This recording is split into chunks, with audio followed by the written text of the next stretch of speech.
들어가신 은혜의 말씀은 학개서 1장 말씀입니다. 구약성경 1309면입니다. 학개서 1장 1절로 6절까지의 말씀 찾으셔서 저와 여러분이 한 절씩 번갈아 읽으시겠습니다. 다리오 왕 제2년 여섯째 달 곧 그 달 초하루에 여호와의 말씀이 선지자 학기로 말미암아 살디엘의 아들 유다 총독 스룹바벨과 요사닥의 아들 대제사장 요호수아에게 임하니라. 이르시되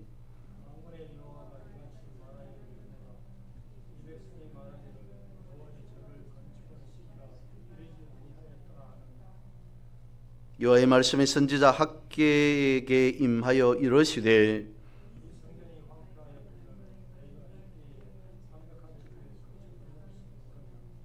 그러므로 이제 만군의 여호와가 이같이 말하노니 너희는 너희의 행위를 살필지니라.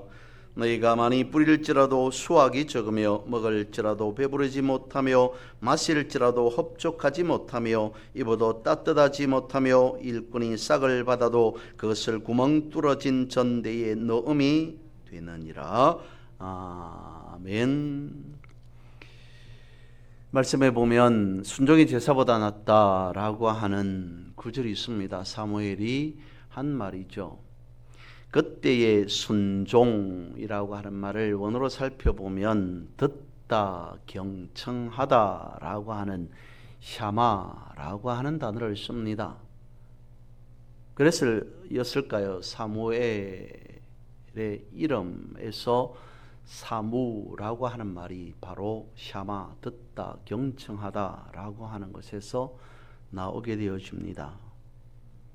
오늘 우리가 읽은 학개서 1장에서 6절 말씀은 포로 귀한 이후에 유다 공동체가 어떤 삶을 살았는가라고 하는 것을 보여주고 있습니다. 말씀은 이렇게 시작하죠. 다리오 왕 제2년에 라고 하는 것은 새로운 시대가 열렸다는 것입니다. 그래서 성전도 다시 세워질 수 있는 그런 여건이 마련되었다라고 하는 것을 내포하고 있습니다. 그런데 그런 새로운 시대, 새롭게 무엇인가를 힘을 내고 용기를 내어서 시작할 법한 그 시점에서 하나님께서 보시는 이스라엘 백성, 하나님께서 보시는 유다 공동체는 조금 시선이 달랐던 것 같습니다. 어디에서 그런 느낌을 찾을 수 있냐면 2절에서 보면 일반적으로 하나님께서 이스라엘 백성들 혹은 유다 공동체를 불렀던 말이 대부분 내 백성이라고 하는 말을 선호하셨습니다. 그런데 2절 말씀에 보니까 내 백성이 아닌 이 백성이라고 되어 있습니다. 무엇인가? 하나님께서 유다 백성들을 바라보시는 거리감 내지는 하나님의 마음에 들지 않는 책망과 같은 그러한 의미가 이 백성이라고 하는 단어에서 느껴지지 않을까 싶다는 것입니다. 그 이유는 무엇이냐면 역시 2절에 있는 말씀이 되어지는데 하나님의 성전을 건축할 시기가 아직 이르지 않았다라고 하는 말에 있습니다. 이스라엘 백성들의, 유다 백성들의 변명이 되어지죠. 하나님의 전을 건축할 때가 되어지지 않았습니다 라고 하는 표현을 액면 그대로 보면 지금 유다 공동체는 하나님의 전을 건축하기에 매우 고심하고 있거나 함부로 성전을 지으려고 하는 것이 아니라 매우 심사숙고하고 있구나라고 하는 것으로 생각하기 쉽지만 사실은 그렇지 않다는 겁니다. 그 이유를 4절에서 찾을 수 있습니다.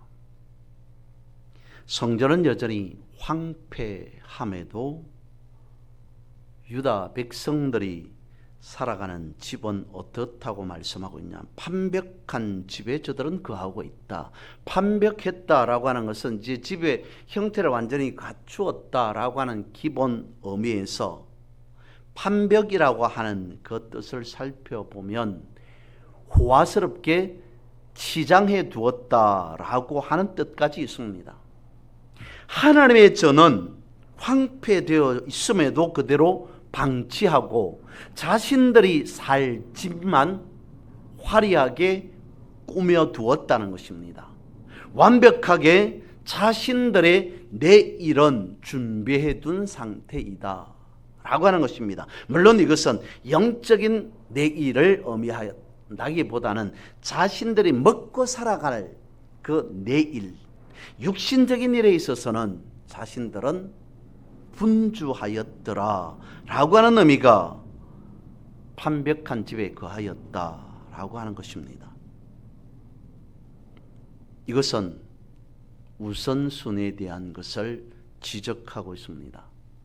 사람들이 가지고 있는 기본적인 생각은 그런 것 같습니다. 무엇인가 살만하면 하나님을 찾지 않더라는 것이죠. 그런 저들의 모습을 보면서 하나님께서 적시로 정죄할 수도 있습니다만 그렇지 않습니다. 다시 저들에게 또 다른 질문을 던지듯이 말씀하고 있습니다. 5절 말씀해 보니까 너희의 행위를 살펴라 라고 말씀을 하십니다. 자신들의 행동이 어떻게 잘못되었는가 라고 하는 부분만을 의미하는 것이 아니라 지금까지 저들이 살아온 방향 전체를 돌아보라 라고 하는 말씀이었습니다. 왜 그렇습니까? 이미 저들의 삶 속에 그것이 드러나 있기 때문이죠. 6절 말씀에 있습니다. 많이 뿌려도 수확이 적습니다. 먹어도 배부르지 않습니다. 벌어도 모이는 것이 없습니다. 삶이 하루하루는 유지되어지기는 하지만 채워지지 않습니다. 끊임없이 노력은 하고 있음에도 만족하지 못하는 삶을 살아갑니다. 경제적인 결핍, 그것이 문제가 아니었습니다. 하나님을 삶의 중심에 두고 있지 않았던 영적인 공허함의 결과, 그것을 6절에서 말씀해 주고 있는 것이죠. 그래서 오늘 본문을 통해서 그러한 예를 살펴보면 본문은 구멍 뚫린 전대라고 말씀하고 있습니다. 역시 단순한 경제적인 문제, 가난의 문제가 아니더라는 것이죠. 아무리 노력해서 쌓아두고 먹고 살아가려고 풍성하게 살아가려고 할지라도 그러지 못합니다. 아무리 움켜쥐어도 빠져나가 버립니다. 삶 전체의 잘못된 문제. 하나님보다 자신의 안정을 앞세운 삶은 결국 아무리 노력하더라도 그 결과는 뻔하다라고 하는 것을 말씀해 주고 있습니다. 순종하지 못한 결과라는 것이죠. 하나님의 말씀을 귀 기울이지 않은 결과가 이와 같이 나타난다라고 하는 것이 오늘 본문의 말씀이 되어집니다. 그래서 학계의 말씀을 통해서 말씀하고 있는 것은 아주 오래전에 성전 건축이라는 과거의 문제를 말씀하고 있지 않습니다. 오늘 우리의 삶을 말씀하고 있습니다. 어쩌면 우리 또한 이스라엘 백성 본문에서와 같이 하나님의 일을 미루고 있는 것은 아닌가라는 것을 성경은 묻고 있습니다. 그때 우리는 어떻게 반응하느냐는 것이죠. 아직 하나님의 때가 되지 않았습니다 라고 하면서 나의 일, 우리에게 주어진 일부터 먼저 하고 그 뒤에 나중에 하나님의 일을 하겠다라고 생각하고 있지 않느냐라는 것이 본문의 말씀입니다.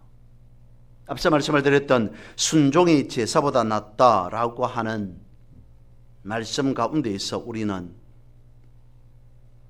순종의 자세보다 순종의 순서 또한 생각해야 한다는 것입니다.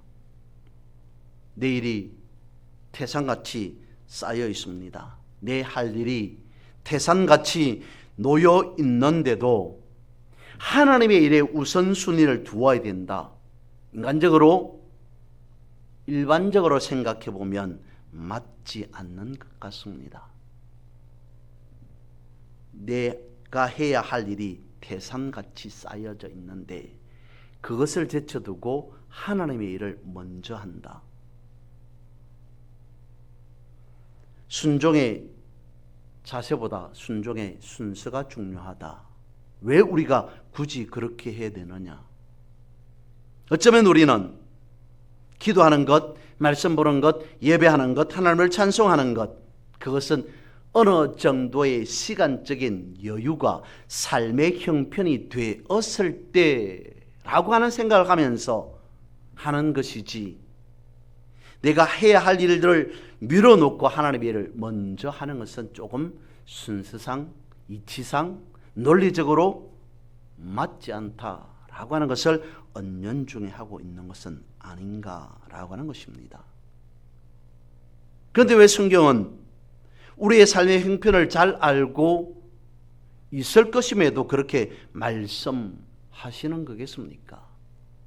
순종의 자세 또한 중요하지만 순종의 순서 또한 중요하다라고 말씀하시는 저희는 아마도 이런 것에 있지 않을까 싶습니다. 만약입니다. 내가 내 일을 태산 같은 일이 쌓여져 있기 때문에 내 일을 먼저 해놓고 그 이후에 어느 정도 여유가 있고 형편이 되었을 때 하나님을 찬송하겠습니다. 예배하겠습니다. 기도하겠습니다. 말씀 보겠습니다 라고 한다면 똑같이 하나님께서도 우리를 향하여 하나님께서 바쁘신 일 먼저 해두고 그리고 난 다음에 시간이 있을 때 여유가 있을 때 그 다음에 우리의 필요를 나중에 제일 뒤에 공급해 주시겠다라고 한다면 그때 우리는 어떻게 하겠느냐라고 하는 것입니다. 내가 기도해야 될 긴급한 일이 있습니다. 세상이 해결할 수 없는 것입니다. 어떤 사람도 해결해 줄 수 없는 일입니다. 그제서야 부랴부랴 하나님을 찾습니다. 하나님 이것 좀 해결해 주십시오 라고 하는데 하나님은 다른 일이 바빠서 다른 것 때문에 내 일은 그것 먼저 해결하고 뒤에 여유가 있을 때 형편이 될 때 하겠다 라고 한다면 하나님께서 성경에서 일방적으로 어떤 일보다 하나님의 일을 먼저 하라, 하나님의 것을 우선시하여라 라고 하는 말씀이 우리에게 있어서는 먹고 살아가기에 바쁜 우리에게 있어서는 강요처럼 들릴 수 있겠습니다마는 되돌아보면 그 말씀에 그러니까 순종이라고 하는 말씀의 의미 안에는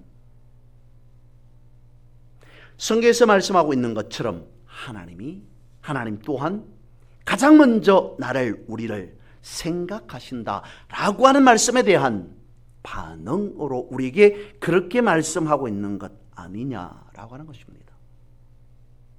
하나님께서 우리를 먼저 생각하시듯 우리 또한 하나님을 먼저 생각한다면 믿음 안에서 쉽게 생각할 때 이루어지는 선순환 그것이 이루어지지 않을까 싶다는 것입니다. 믿음의 선진들이 보여준 순종 그것이 성경에 기록되어져 있습니다.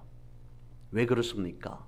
모든 일의 주도권은 하나님이 가지고 계시기 때문입니다.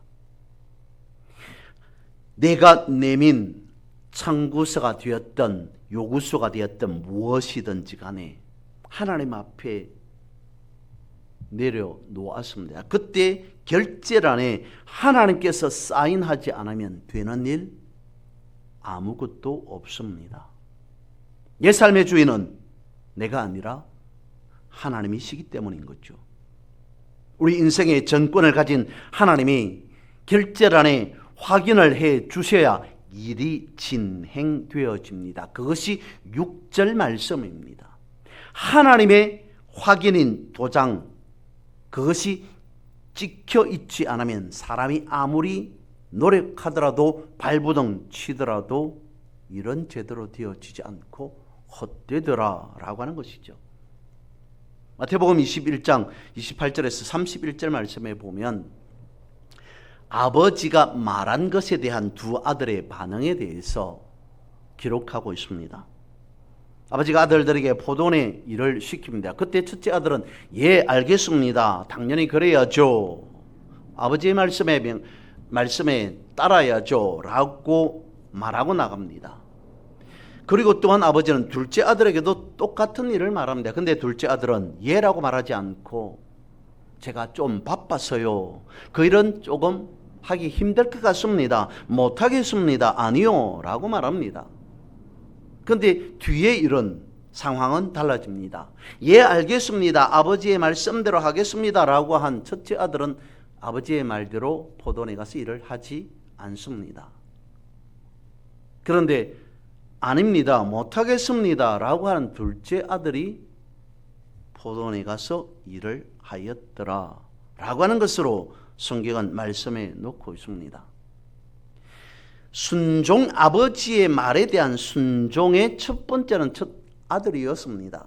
그런데 과연 첫째 아들이 아버지의 말씀에 순종했다라고 말하기는 어렵습니다. 왜냐하면 말 그대로 순종하지 말은 순종하겠습니다 라고 대답했지만 실제적으로 순종하지 않았기 때문이죠. 첫째 아들은 무엇을 했겠습니까? 말씀의 정황을 살펴보면 예라고 대답하고 나서 자신의 일을, 자신에게 주어진 일을 먼저 했을 것이며 아니요 못하겠습니다 라고 말한 둘째 아들은 생각해 보니 내가 할 일이 있음에도 불구하고 내 일이 태산임에도 불구하고 그래도 아버지의 말이니 아버지의 명령이니 그것을 먼저 해야지 라고 하는 것으로 순서를 아버지의 말씀에 두었다는 것입니다.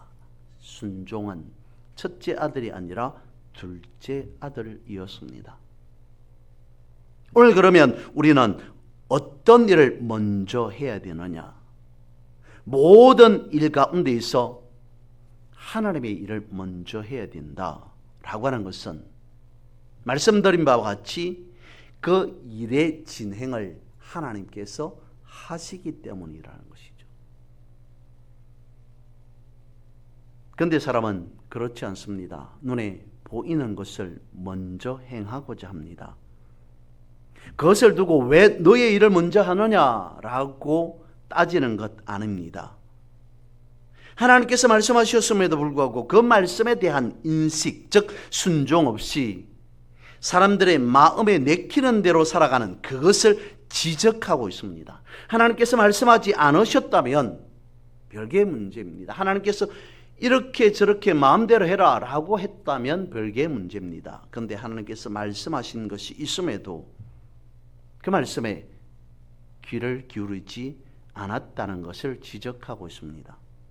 믿음의 삶이라고 하는 것은 삶의 순서에 따라 살아가는 것입니다. 그것이 우리의 생각의 순서가 아닌 하나님의 말씀에 대한 순서라는 것이죠. 오늘 이스라엘 백성들이 행하고자 하였던 성전 건축에 있어서 그것은 단순히 건물을 짓는 것이 아니라 삶의 방향이었습니다. 일의 우선순위였습니다. 그러니까 하나님이 계셔야 할 자리에 다른 것이 놓여져 있지 않은지 그것을 묻고 있는 것이 오늘 본문을 포함한 학개서 1장의 핵심이라는 것이죠. 그것을 제대로 하지 않으니 즉 순서를 제대로 지키지 않으니 모든 삶이 채워지지 않습니다. 그 이유가 어디에 있습니까? 가난의 문제, 경제 문제, 부족해서가 아니라는 것이죠. 잘못된 순서에서 시작되었기 때문이다 라고 하는 것을 말씀하고 있습니다. 왜 그렇습니까? 하나님은 질서의 하나님이시다 라고 말씀하고 있기 때문입니다. 이것을 학개가 증명하고 있습니다. 허송세월을 보내고 있던 이스라엘 백성들, 오늘 본문의 뒤에 보면 하나님께서 감동을 주시니까 성전 공사가 24일 한 달이 되기 재개되었습니다. 하나님은 이렇게 역사를 진행해 나가신다는 것입니다. 어떻게 해요? 억지로가 아닌 순서대로 하나님의 질서에 의해서. 하나님은 질서 있게 하나님의 방법대로 말씀하시고 그리고 일으키시고 진행하셨다라고 하는 것을 성경은 보여주고 있습니다. 순종이라고 하는 말씀 앞에 우리가 해야 할 것이 있다면 그것은 하나님이 일하시는 방법과 순서가 어떻게 되어지는가라고 하는 것입니다. 세상에 익숙한 것 이상으로 우리는 하나님의 방식에 익숙되어져야 한다는 것입니다. 그것이 하나님의 질서이기 때문이라는 것이죠. 오늘 본문의 말씀에 보면 강조되고 반복되는 표현이 만군의 여호와라고 하는 표현입니다. 만군이라고 하는 것은 군대를 뜻하는 것이죠. 군사 용어이죠.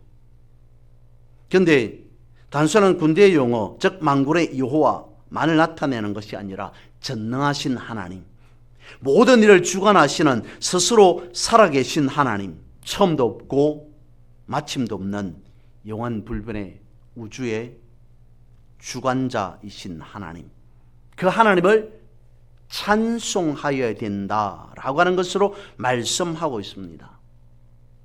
성경 구절을 찾아보면 그렇습니다. 계시록 2장 5절 말씀에 그러므로 어디서 떨어졌는지를 생각하고 회개하여 처음 행위를 가지라. 만일 그리하지 아니하고 회개하지 아니하면 내가 내게 가서 내 촛대를 그 자리에서 옮기리라. 무엇을 말씀하고 있는 거겠습니까? 우리의 삶의 시작과 진행 또한 결과까지 하나님이어야 한다는 것입니다. 전적인 의지와 전적인 순종, 이것이 우리의 믿음의 삶의 기준이라는 것이죠.